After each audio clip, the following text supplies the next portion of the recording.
Okay, once again, we ask if you have a question, please raise your hand. We'll get a microphone to you. We'll start on our right in the second row. Please address your question to a specific student. Yeah, I'll start out with the two seniors, and then maybe if Devin wants to chime in. But as soon as the bracket was put up there, as you guys might know, or that right away the guy on CBS started calling it. I'm calling this as my first upset of the bracket, East Tennessee over Florida. Did you guys hear it? Did you hear about it later? Do you pay any attention to it? Do you put any credence in it? Put it out of your head? What's been the dynamic since then? Casey? We just focused on getting better and the game plan and what coach has ready for us, and that's about it. Canyon, any thoughts on that? I mean, yeah, we heard it. Kind of fuel motivation, but like Casey said, we're just locked in on controlling the things we control and listening to the coaches trying to get better every game. Devin, would you like to add anything? I mean, they said it all. We heard it, and we can't focus on nothing like that. We just got to focus on ourselves and get better each day, pay attention to the scouting report, and just focus on what we have to do, make sure that don't happen. Other questions? Please raise your hand. Front row on our left. Yeah, Kevin Brockway, Gainesville Sun. A question for Casey. Being the only player with NCAA tournament experience, Coach mentioned early in the week he's counting on you to lead. What have you tried to do to kind of help get the guys prepared? The same thing we've been doing all year, just having everybody stay together, listening to the coaches. They played basketball before. They've been playing basketball their life, so they just got to keep doing that, and we'll be fine. Other questions? Oh, I'm sorry, on our far left front row. It's on. Go ahead. Casey, when you were a freshman and the seniors helped you in the NCAA tournament, what did they pass on to you that you're trying to pass on now to these younger guys about how different it is playing in the tournament? Just staying in the moment, always being ready to go. That was one thing that Scotty would always tell me, just stay ready and stay locked in, and that was pretty much it. Center aisle on our right. Casey, to that same point, what do you remember about your first NCAA tourney game? I remember that we were losing. We were the #1 overall seed, and we were losing going into halftime. And Coach D was pretty mad at us, but we got it together. At halftime, we came out and we won the game. Other questions? Third row on the far left. Devin, can you just talk about you guys trying to get your mojo back? I mean, losing 3 out of the last 4 games. We all went back to the drawing board. We knew that right now we're on a downhill spiral, but we know coming in here we have to pick everything back up. We know and we understand that it's win or go home. So we got our backs against the wall, and we can't worry about what happened in the past and just move forward and just get another winning streak going right now. Back to the front row. Yeah, Kevin Brockway, Gainesville Sun again. Casey, how do you view the guard matchup and dealing with Cromer, who can be a high, powerful scorer, and their bigger point guard as well? They're both great players. Cromer can score it, but I mean, we're a good defensive team, and we'll be locked in. We'll be ready to go. Stay on the front row. Canyon, I think when your dad was playing was actually the NIT. That was the big tournament to make. But has he given you any advice on postseason play, what to look forward to, what to focus your mind on? Not really. At the end of the day, we just got to come out and focus on the things we can control, stay together as a family and a team like we've done all year. And I know we'll all be playing our hardest, just try to win games. Second row on our left. Casey, again, having not been there the last couple of years, do you have a better sense of appreciation for this event and being part of it, that you had to kind of wait to get back? I mean, that was in the past. Honestly, I'm just focused on right now, and I'm glad that we're here. How much have you been longing for the opportunity to play again in this tournament, though? I mean, been trying to get in it every year, and I'm happy that we're in it now. Front row again. Yeah, Kevin Brockway, Gainesville Sun for Canyon. This is your first NCAA tournament. I know you're a fifth-year guy, played a lot of years. Just what have the emotions been like, and how are you kind of taking it in? It's just exciting. You know, your goal growing up as a kid when you're playing basketball and watching the tournament is always to be there one day, and fortunate enough to get to play, you know. Really happy that we could send the seniors out and get Florida back to the tournament. I know they've had a couple seasons where they haven't made it, but like Case said, now it just comes down to winning games. Excited we're here, though. Anyone else? Second row on our left. Just for a couple of the guys, Coach White was involved in one of the more memorable 4-13 games on the wrong end of it. Did he talk about that experience, the Valpo games? He brought that up to you guys or used it as an example? I don't think so. He probably wants to forget it, honestly. So he hasn't said anything about that. Second row on our right. Yeah, Kenyon, what can you do and maybe what can your teammates do to help you get to the line a little bit more frequently than you have been? And is in any way the offensive stagnation have much to do or anything to do in your mind with not having Big John? I don't think so. You know, there's been games where I've gotten to the line a lot, and there's been games where I haven't, and I just got to look to stay aggressive. I know my teammates keep telling me that, keep looking to score and just play your game. Like you said, just following the coach's game plan, running our offense like we've been doing all year, and I think good things are going to happen. Down front again. I guess to any of you guys, but when you guys were trying to make it closer at the end of that Vanderbilt game, you guys went to that press. How importantly is it to set that defensive tempo early? Devin, you want to start on that? Yeah, it's real important. When you start off playing a really intense defense, it messes with the offense's head. So once you get them going, get the defense going, and making it hard for them from the beginning, they tend to get frustrated throughout the game and make it harder for them to make shots later on in the game. So I feel like we start that a little bit earlier and get play defense earlier, then it'll work out later on, Casey, any additional thoughts? I'm just happy we can get back to playing our normal defense. We don't got to guard Fandy and switch 1 through 5. I think we'll do a lot better. Canyon, anything else? Nope, they got it all. Okay. Second row on our far left. If we get a microphone all the way over. Oh, no, next to you there, yeah. I just wanted to ask Canyon, do you think you could have taught Brockway to shoot better than 3 of 10 if you'd have taught him underhand? I don't know. After seeing him shoot, I don't think there's any hope for him, honestly. Yeah, Right. it was pretty bad, but Right next to that. Devin, what's this week been like coming off the early exit in the conference tournament? Did you guys have a meeting? How have you regrouped? Oh, yeah, we had a meeting as a team and the staff to basically get everything out, put everything on the table like we had when we lost 2 games in a row, and just knew we had to recollect as a team and get to the root of what was going on and figure out that if we're going to keep playing like this, we're going to end our season short. So we got back into the gym, and practice has been really well, and we regrouped, and hopefully we got all together and ready to play, Kenyon, on that, what was the main takeaway from that meeting, and how similar was it to that one you had a month and a half, 2 months ago, whatever it was? It's been similar and been different. I think the main thing for us is just staying focused. When we played Vandy, we didn't play our best basketball. Didn't follow the scouting report, made too many defensive mistakes, just simple things that we've been working on all year. We just seem to refuse to do against that team. But like Devin said, we've had a great couple practices. I think we're getting our edge back, and we'll be ready to play. Third row on our far left. Yeah, Devin, I'm wondering what Jason Williams said. Any words of wisdom for you earlier today? Oh yeah, he just told us to enjoy the moment right now. He told us that he wasn't able to play in the NCAA tournament when he played, so just enjoy every moment and play every game like it's last and leave it out there on the court. So we took that in, and we appreciated him coming out to our practice today, and he was very humble about it, and he enjoyed it, and we enjoyed his company too. So I think it was good for us. The back row on our right.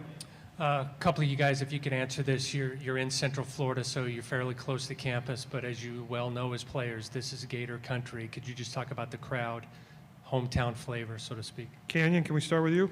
Yeah, sure. All year we've had great fans in the O-Dome and traveling around the state earlier in the year when obviously the construction on the O-Dome was being done. So we're really excited to see Gator Nation out in full force tomorrow. Can't thank them enough for all their support, and just tell them to get loud tomorrow.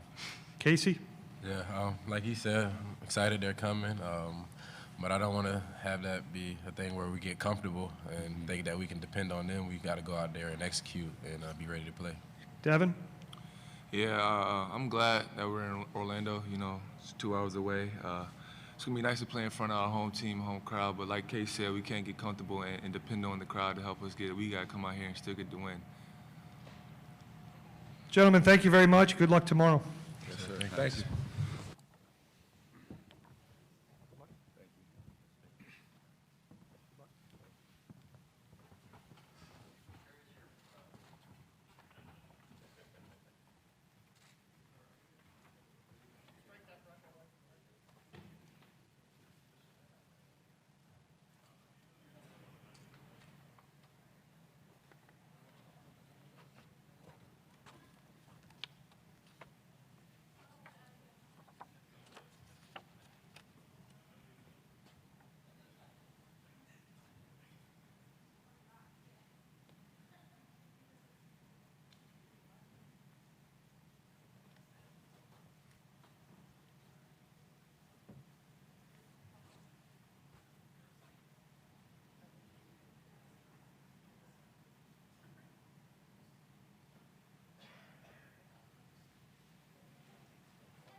We're joined by Coach Mike White. We'll ask Coach White to make an opening statement, then if you'd raise your hand with any questions. Coach. First off, it's very bright in here. Should have worn some sunscreen. Good to see some familiar faces. Excited about the opportunity, of course. Been a long year for us, especially with all the travel, the unique situation, the unique hand that we were dealt. Our guys have really handled it well, of course. Proud of the fact that the Gators are back in the NCAA tournament. It's really exciting. Proud of my guys, but at the same time, we're coming off 2 straight losses. So that's unique in and of itself. We've got to find a way to get off to a good start here against a really good East Tennessee State team, who's had a terrific year, and we'll see where it goes from there. Questions? Second row on our right. Mike, you touched a little bit on this on Tuesday, but I wonder if you've any additional comments to your team or the issue of being declared an upset victim or potential upset victim as soon as the name went up on the bracket. Sure. Seth was calling it for East Tennessee, and yeah, and do you think the kids will embrace it? Do you think they'll forget about it?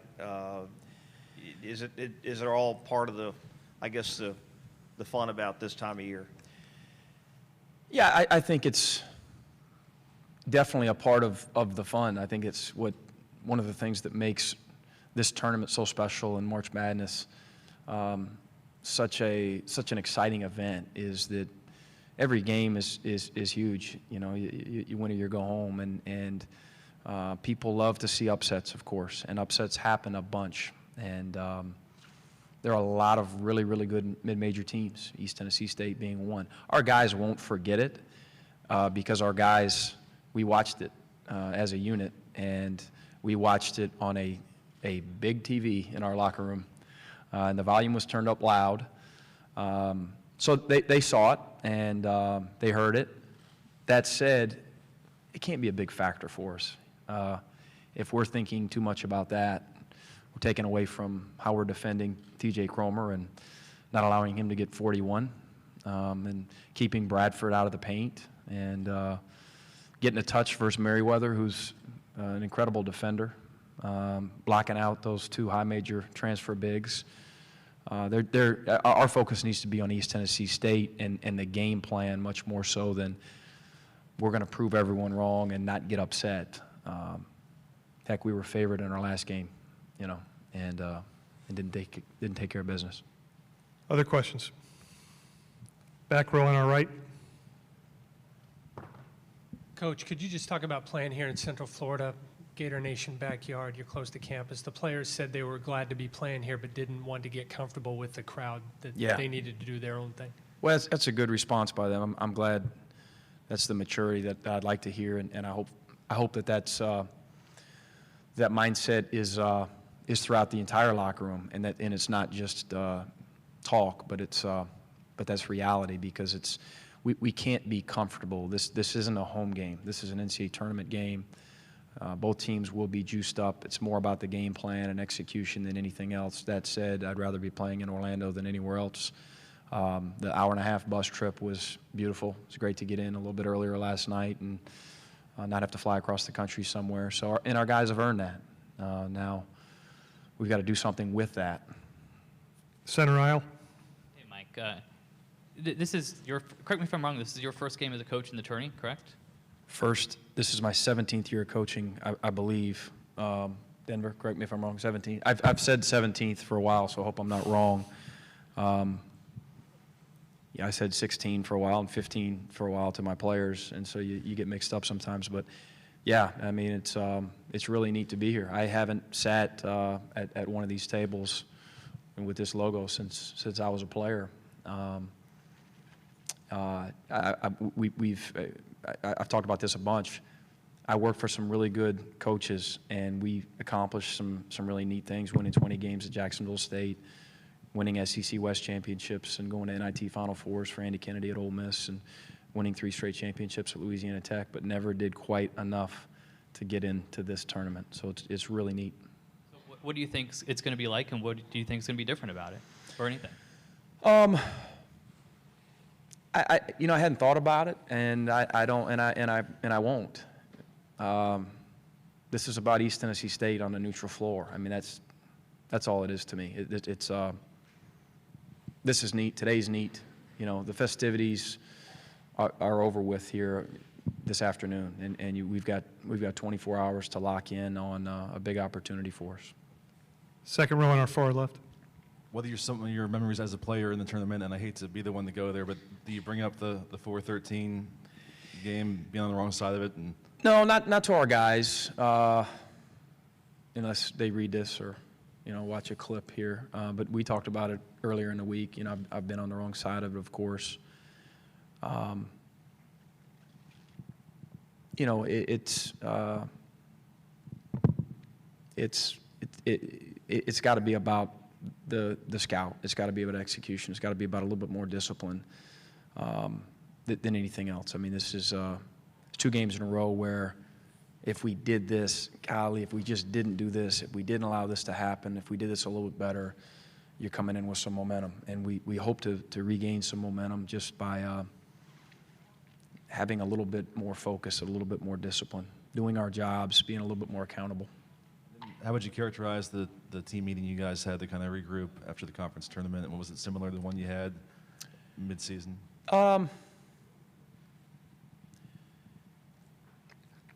In some ways, it was more. It wasn't quite as open with communication. There wasn't a lot of opportunity for our guys. It was more. Let's watch the film. It was more me talking. I didn't. We've talked a lot as a team, and again, it's been a long year, and I didn't think we needed Casey to talk for 5 minutes and Chris to talk for 5 minutes, and so on and so forth. They got the message, and they've embraced the fact that I talked about it this week, that our margin for error has decreased, and now it's you lose and you go home, and it's over. And this group likes each other. They want to keep playing. They want to prolong the season as long as possible, and they also understand in order to do that, we've got to tighten some things up.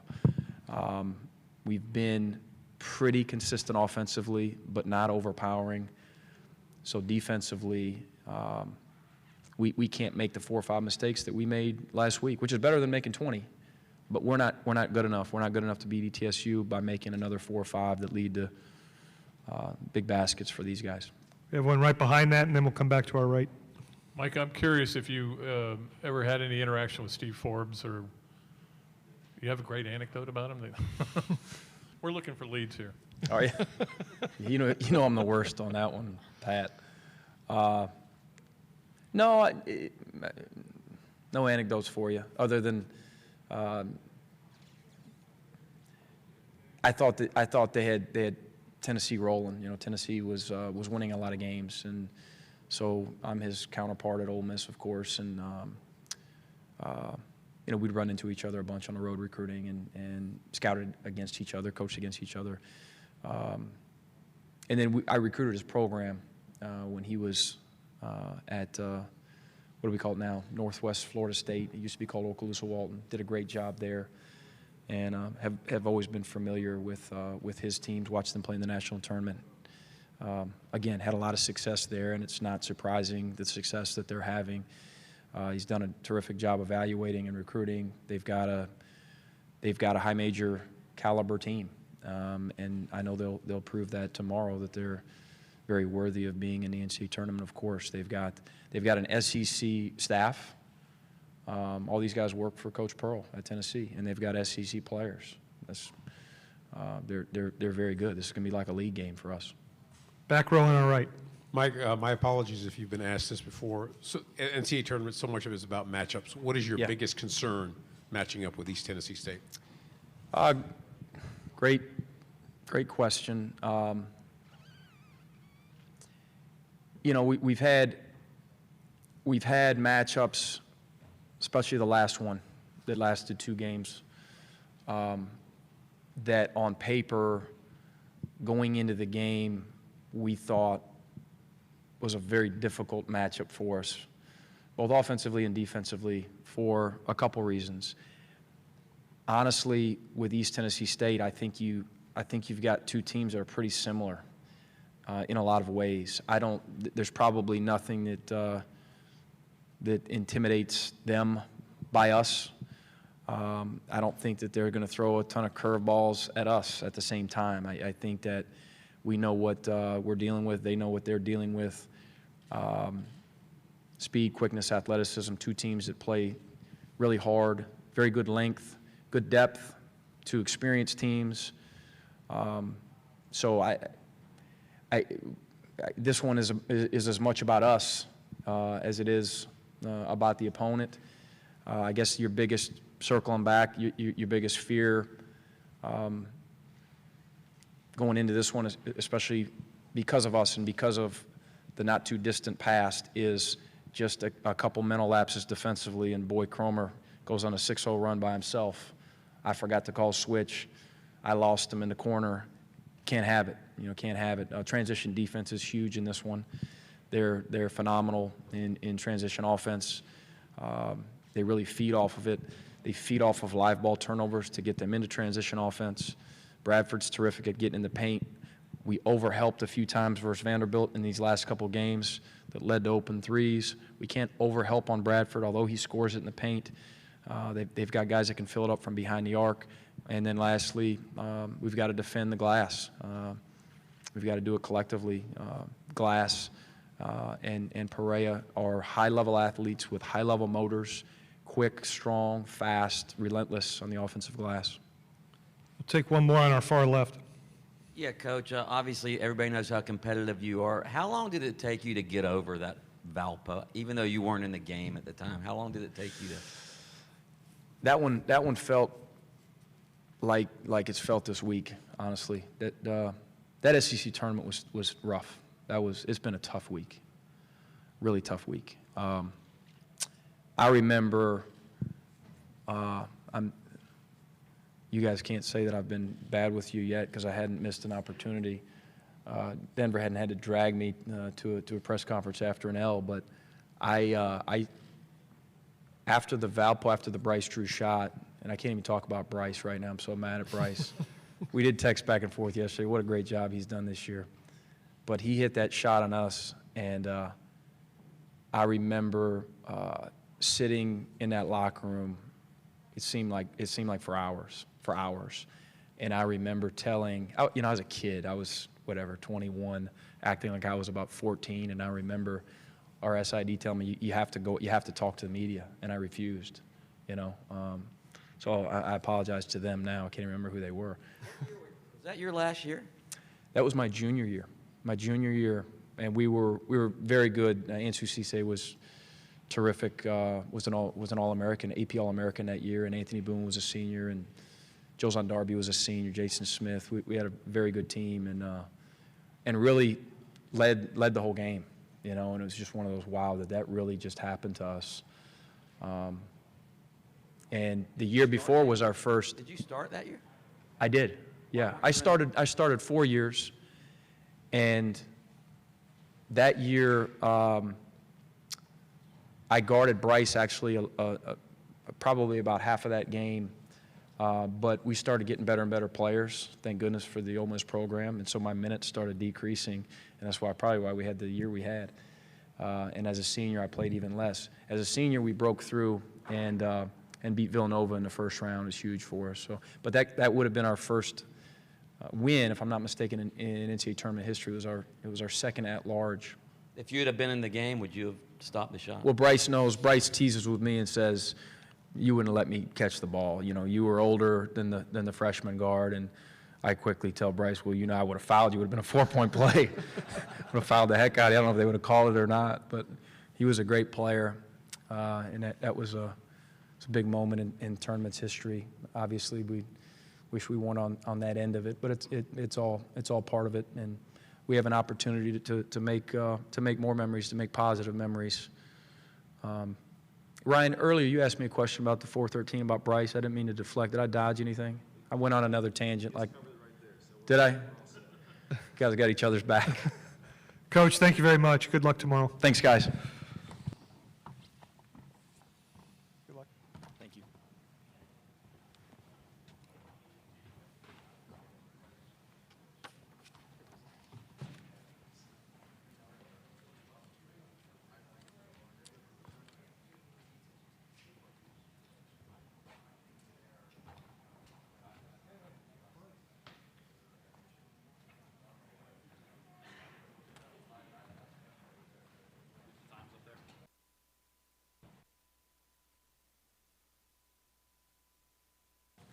We have a break now until 3:45 when Maryland will be in. 3:45 Maryland.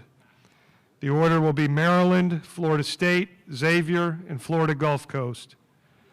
So again, we will start back at 3:45.